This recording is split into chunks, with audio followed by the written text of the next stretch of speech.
Programa Constru Business. Oferecimento ING Plus Construtora e Incorporadora.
Olá, estamos começando mais um programa Constru Business. Muito obrigado pela sua audiência. No programa de hoje vamos falar sobre mobilidade e ações da CET Santos. Nosso convidado, Antônio Carlos da Silva Gonçalves, presidente da CET Santos. Obrigado pela presença. Eu que agradeço. Antônio Carlos, como tem sido atuar numa cidade com tantas obras acontecendo ao mesmo tempo? Além dessas obras, ainda tem um problema ainda causado pela Sabesp, né, com esses buracos abertos da cidade inteira, né? Como tem sido gerenciar essas questões, essa loucura que está na nossa cidade? É uma verdadeira loucura, porque o desafio é enorme. A gente tem as obras do VLT, obras da Sabesp, obras de pavimentação, coincidiram todas no mesmo momento, né? A obra do VLT já era para ter sido entregue há algum tempo, né? Agora a gente está próximo do final, segundo o prazo que a MTU nos passa. Até meados de setembro essa obra está concluída. Mas as interdições elas são muito traumáticas, principalmente para o comércio e para os moradores. É uma obra que as pessoas não estão percebendo, mas 40% da obra é drenagem. Se você tem uma ideia, João Pessoa, que tinha uma galeria de 1 metro de diâmetro, tem 3 tubulações de 1,20 m agora. Nossa, por isso que está demorando tanto tempo. Por isso que demora. A Dr. Cochrane, a 7 de setembro, ela tem a duelas colocadas, para quem nos vê e não tem familiaridade com o tema, a duelas são seções de drenagem de 3 metros por 2,5 metros. É uma sala, é um quarto praticamente. Então é uma obra bastante complexa em termos de logística, não de complexidade de engenharia. Toda a tubulação de água pluvial, de esgoto e galeria de águas pluviais tem que sair debaixo da linha do VLT. E estão indo para a calçada. Então a parte da infraestrutura é o maior problema disso. E a obra se dá à calçada das edificações. Então, por muitas vezes, ela impossibilita o acesso dessas edificações. A gente espera que ela conclua no prazo dado. É uma obra que vai trazer um ganho muito grande para o município. Pra você ter uma ideia também, um VLT transporta 400 pessoas. Um ônibus transporta em torno de 60 pessoas. Você contar que é utilizado uma energia limpa, né? Sim, diferente não tem poluição. Hoje em Santos nós temos 200 ônibus municipais e 300 intermunicipais circulando diariamente. Com o advento do VLT, 100 ônibus devem sair de circulação. Então, a mobilidade deve melhorar, a poluição também e a pontualidade do sistema de transporte. Isso a gente falou do VLT, né? Isso também não é uma obra gerenciada pela Prefeitura? Não, é gerenciada pela MTU. Pela MTU, então não é uma obra da Prefeitura, para deixar claro, e da Sabesp também não. Mas tem uma fiscalização da Prefeitura? Como funciona? Ela tem um acompanhamento, por exemplo, eu saio do programa, estou indo para uma reunião do VLT agora. Então, o que a gente faz? Para fechamento de alguns cruzamentos, tem que possibilitar a abertura de outros. Então, essa logística do trânsito, a CT que proporciona para o executor da obra. Mas a responsabilidade da obra, o gerenciamento da obra é todo do governo do Estado. E outra coisa também, que o prefeito teve aqui alguns meses atrás, ele comentou, que era uma verba que estava à disposição, que tinha um prazo para ser gasto esse recurso em obras. Se esse recurso não fosse gasto, investido, melhor dizendo, em obras, ele retornaria para o governo, a gente perderia essa oportunidade. Isso também. Juntou tudo. Além disso, juntou esse... Isso daí são das obras de pavimentação, né? Também. Essas obras de pavimentação são recursos do DEATUR, que são recursos do governo do Estado, que eles vêm de parte do ICMS arrecadado no município, e eles têm que ser gastos no exercício ou no prazo estipulado pelo governo do Estado. E nem sempre eles vêm naquele prazo que foi programado. Aí juntou a obra do VLT, a obra do Deatur, a da Sabesp são obras, as obras da Sabesp são obras que são imprevisíveis. O rompimento da tubulação do canal 1 não estava na programação, né? Então, são coisas... Teve um rompimento na Francisco Glicério de uma adutora embaixo da linha do VLT. Então, a infraestrutura da Sabesp no município de Santos está muito envelhecida. Essa infraestrutura precisa ser renovada e essas obras, aquela da Conselheiro Neves, perto da Goiás, também foi rompimento. A única que foi programada foi a da Goiás. E mesmo assim, teve que fazer duas... demorou um tempão. Teve cratera também, mas isso a prefeitura não tem responsabilidade, mas não, acaba arcando com isso, né? Não, mas acaba sofrendo. Sofrendo. Acaba sofrendo, o munícipe sofre, o trânsito congestiona, enfim, você começa a ter uma série de problemas que são decorrentes dessas obras que não são programadas. Então, no caso, a inteligência artificial hoje veio para ficar, né? Já é uma realidade. Eu queria que você falasse um pouquinho da parceria com o Parque Tecnológico que a CET firmou esses últimos meses, esses últimos dias. Foi uma parceria interessante, nós pegamos nós colocamos um espaço da CT no Parque Tecnológico. Pegamos estagiários da FATEC e estamos com 3 profissionais da CT lá dentro. E qual é o objetivo deles? Prospectar plataformas de tecnologia que facilitem o trabalho da CT, nas mais diversas áreas. Área administrativa, área de planejamento, área de operação de trânsito, para que a gente dê uma resposta mais eficiente para a população. Então, a função desses funcionários é prospectar com startups ou empresas incubadas plataformas tecnológicas para fornecer para a empresa.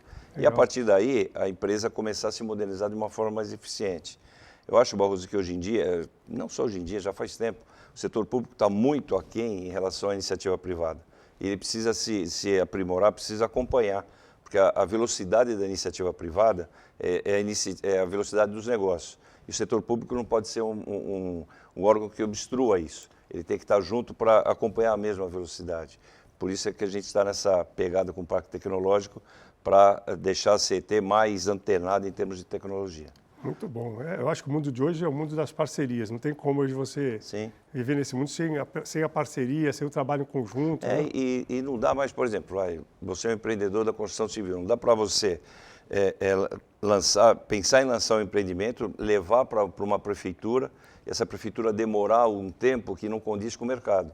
Quando ela aprova o projeto, talvez o mercado não esteja daquela forma que você prospectou. Aconteceu isso com o Fusquini Miranda, prédio comercial. Ela demorou quase 2 anos, 1 ano e meio, mais ou menos, e eu perdi o time naquela época do mercado. E o mercado vira, né? Constantemente. Às vezes você tem imóveis de um tamanho para vender, sendo mais procurados, outra ocasião são outro tipo de imóvel. O setor público tem que estar acompanhando isso, ele tem que ser um facilitador.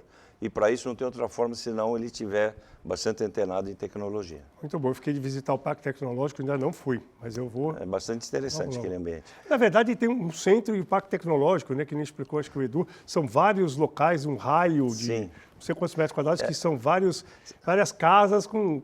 Você sabe que nós fizemos, tem um prédio ali de 7 mil metros quadrados, onde era o campo de futebol do Colégio Santista, do lado do ginásio do Colégio Santista. Aí nós fizemos, como é que nós começamos a pensar no Parque Tecnológico para a CT? Pegamos todos os funcionários, são 500 na CT, em grupos de 20, colocamos numa sala de descompressão e deixamos eles falarem individualmente a cada 2 minutos. Então, os 20 sentavam no mesmo lugar e falavam, olha, eu acho que para melhorar meu procedimento precisava disso. Algumas coisas não têm a ver com tecnologia, outras coisas foram muito interessantes. Daquilo ali, nós depuramos o que era importante e, a partir dali, nós começamos a fazer a interlocução com startups e empresas incubadas, para que a gente agilize procedimentos na CT. E eu percebi que, primeiro, o funcionário se sente extremamente valorizado de estar participando de uma decisão da empresa. E segundo, você começa a descobrir dificuldades que eles têm que você não imagina no dia a dia. Você acha que o setor está andando normalmente e você não imagina que aquele assunto ainda, às vezes, tão simples, não está sendo resolvido. Então, foi uma prática bastante interessante que eu quero ver se repete a cada 6 meses para que a gente possa estar bem antenado com o dia a dia da empresa. Muito legal. Você ouviu dos funcionários, dos problemas, acho muito interessante, até para você montar uma estratégia. Para coisa. E com relação aos munícipes, como tem sido? Tem um canal para isso? Tem alguém que recebe essas, não só as reclamações, mas como como é que fala? Sugestões? Tem? Tem. Nós temos o YouTube, tem Instagram, tem o 0800. É interessante porque muitas coisas saem dos munícipes. Porque o cidadão que mora numa região, que ele circula com o veículo para uma região, ele tem mais familiaridade do que nós. Às vezes aquela região a gente pouco acessa. Então ele sabe o dia a dia como é que está difícil, o que precisa resolver. E dessas conversas que a gente tem com a população, programas que nem esse, programas de rádio que a gente participa, fora esses canais de comunicação, vem muitas sugestões. E isso vale muito a pena. Com esse advento do Waze e do Google, acho que vai facilitar muito, porque a CET deixa de planejar em cima da experiência do dia a dia para planejar com dados concretos. Por exemplo, vamos ver se eu entendi. Isso é no futuro, isso não é... Está começando. Não, é agora. Mas, por exemplo, vê que uma via está congestionada, olha no Waze, algum problema tem. Aí você manda um agente de moto lá, é isso mais ou menos? Ou isso, então reprograma do próprio... Ou manda um agente para saber se foi um acidente, se é um carro pegando fogo, se é uma batida. Vou te dar um exemplo que aconteceu ontem. O trânsito na praia estava congestionado das 6 da tarde às 8 da noite, sentido Ponta da Praia e São Vicente, parado, um buzinaço absurdo. E nas nossas câmeras não identificávamos nenhum problema no semáforo nosso. O problema estava em São Vicente. Nós mandamos um agente até São Vicente para ver o que estava acontecendo. Ele detectou o cruzamento que tinha um problema em São Vicente e a CT foi lá puxar o trânsito para aliviar a nossa caixa aqui de Santos. Porque as cidades são, são conurbadas, são contíguas as avenidas, enfim, um problema que tem em Santos afeta São Vicente também na Avenida da Praia. Então, isso daí facilita muito. Facilita, é verdade. Agora, a jogada do Waze com o Google, o Waze nos possibilita resolver instantaneamente. O Google nos dá um acervo de dados que a gente vai acumulando. Por exemplo, no dia de ontem vai aparecer no dado do Google que a praia ficou congestionada durante X período. Ao longo de um mês, aquilo ali se repetiu ou não se repetiu. O que você tem que Cria fazer? um histórico para poder... muito bom. Legal. Legal. É um banco de dados que vai ter na cidade inteira. E as pessoas não percebem, mas quem está contribuindo com isso? Todo usuário do transporte coletivo, do sistema de transporte ou do sistema viário. Todo motorista que estiver ligado no Waze está nos possibilitando ter esse armazenamento de dados. Por isso a gente pede que o santista utilize o Waze costumeiramente. Muito bom, a tecnologia veio para ajudar. É isso aí, vamos para o intervalo, logo estaremos de volta.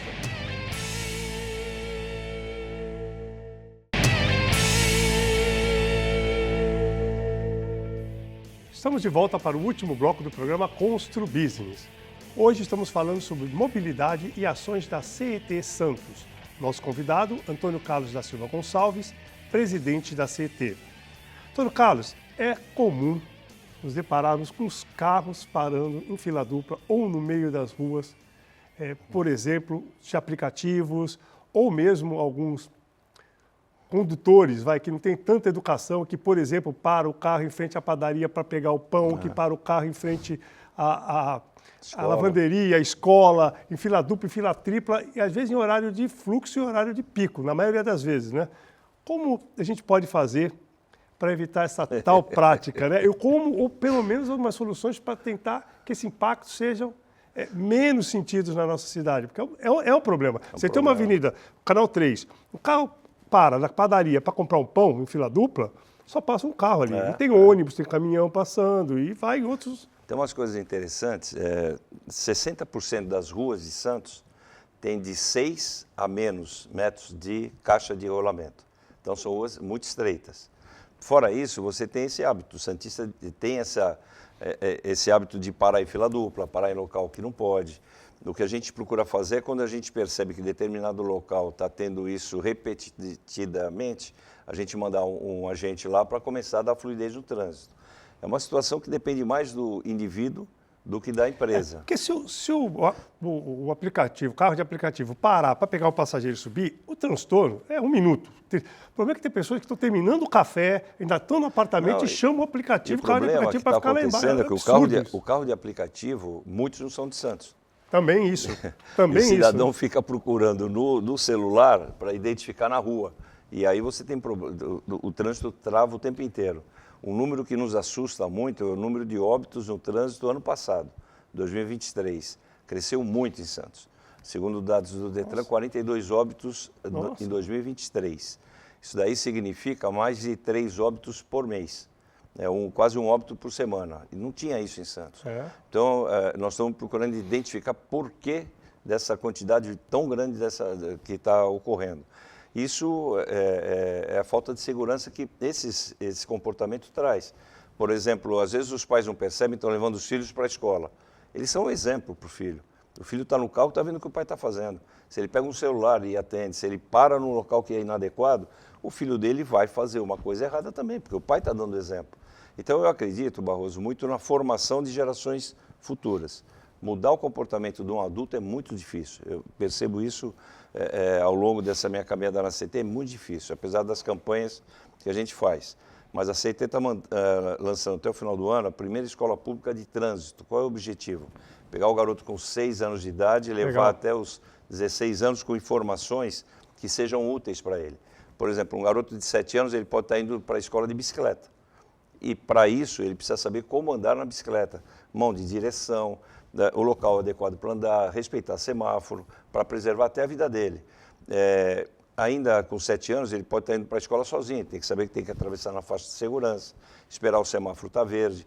São coisas simples que, infelizmente, os adultos não fazem e dão péssimos exemplos para a garotada. Mas a ideia é levar essa escola para as escolas ou tirar eles das escolas para tipo um estudo do meio? Vai ser um EAD, o ensino à distância. Nós vamos formatar plataformas de tecnologia que nós vamos mandar para as escolas. As próprias escolas colocam na sua rede de ensino, a CT dá o suporte. Existe a aula prática, que é na mini cidade de trânsito, na Belmiro Ribeiro, a praça, no final da Ana Costa. Ali tem as ruas, imitando ruas, né?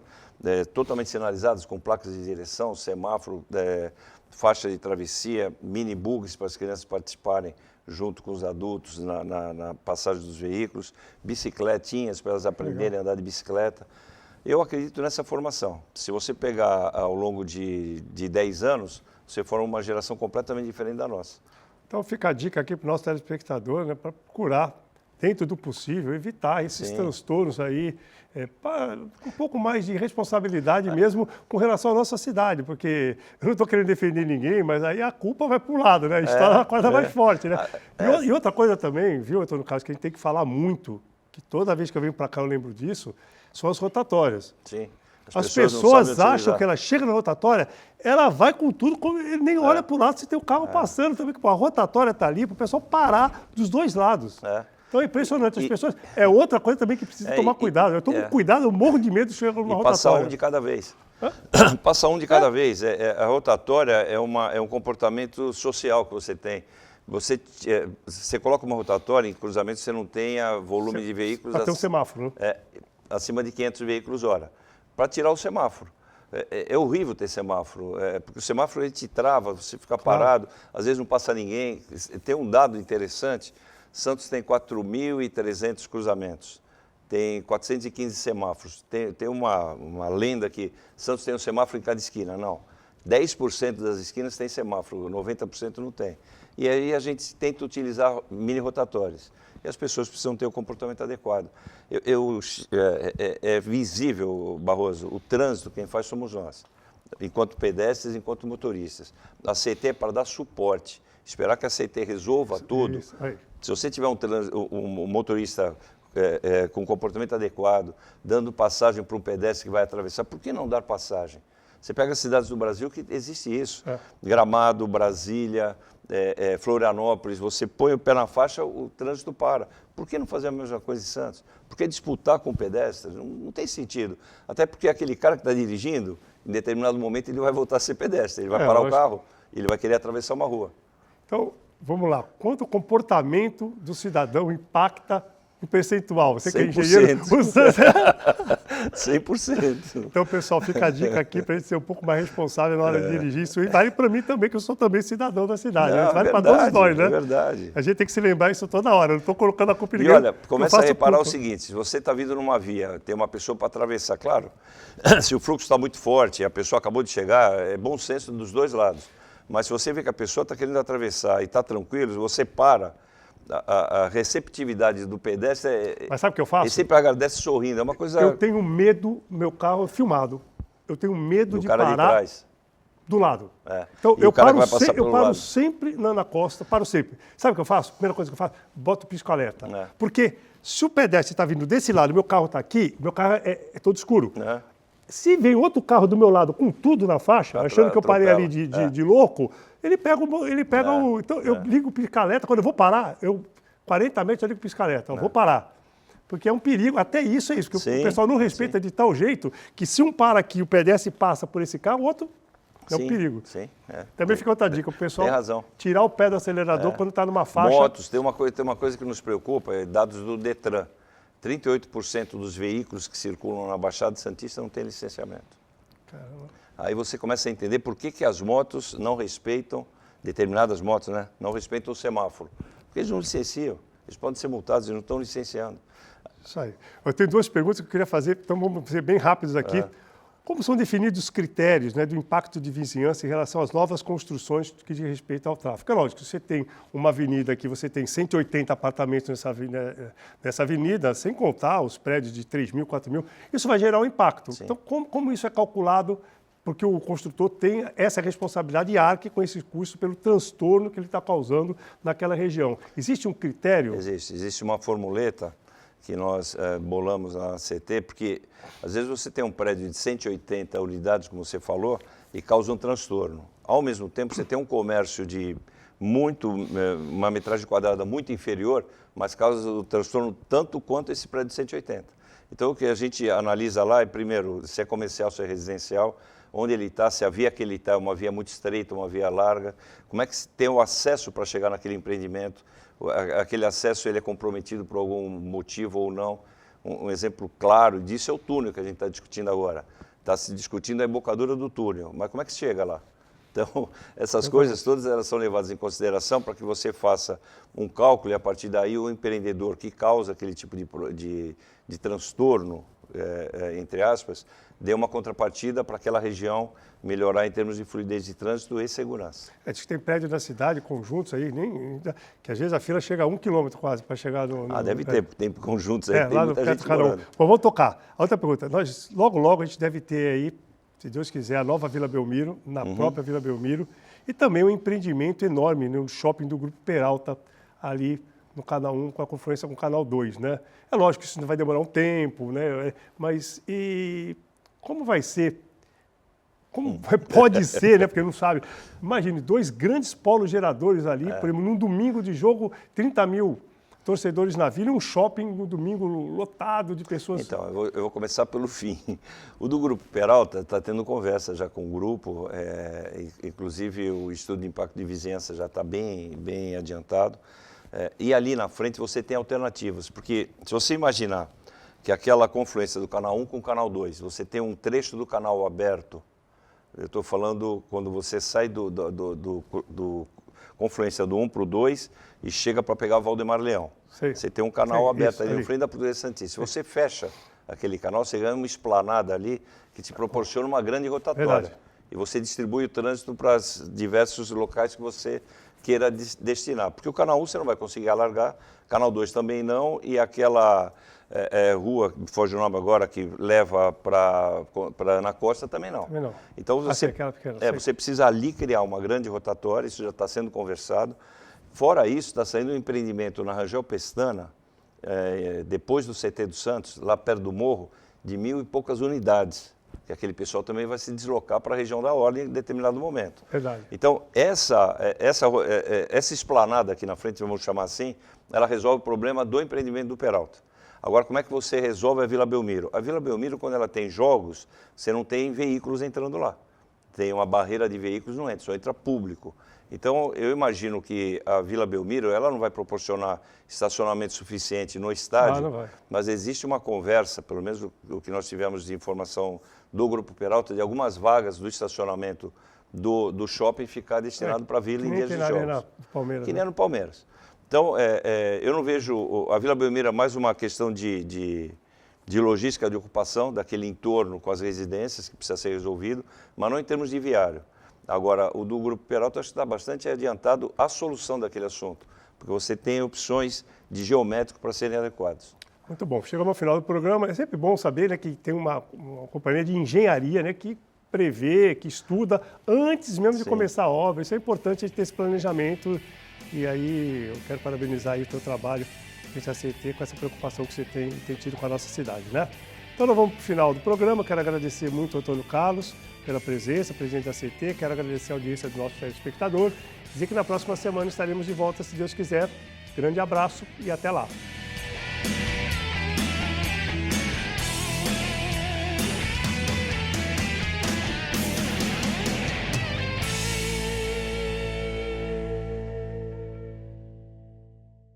Programa Constru Business. Oferecimento ING Plus Construtora e Incorporadora.